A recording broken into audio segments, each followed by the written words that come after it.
ছোটবেলা থেকে আমরা জেনে এসেছি অক্সিজেনের একমাত্র উৎস হলো গাছ ও বিভিন্ন উদ্ভিদ। তবে জানেন কি, পৃথিবীর অর্ধেকেরও বেশি অক্সিজেন আসে সমুদ্র থেকে। হ্যাঁ, সম্প্রতি বিজ্ঞানীরা সমুদ্রের তলদেশ থেকে অক্সিজেন উৎপন্ন হওয়ার প্রমাণ পেয়েছে, যা সূর্যের আলো ছাড়াই ঘটে। একে ডার্ক অক্সিজেন বলা হয়।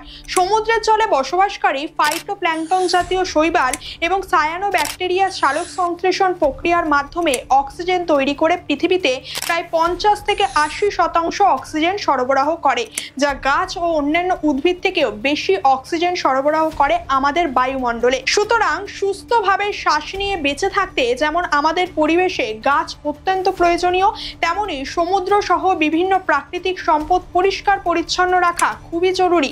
তথ্যটি ভালো লাগলে সাবস্ক্রাইব করে দেবেন আমাদের চ্যানেলকে, এবং এই তথ্যটি কে কে এর আগেও জানতেন তা কমেন্ট করে অবশ্যই জানাবেন।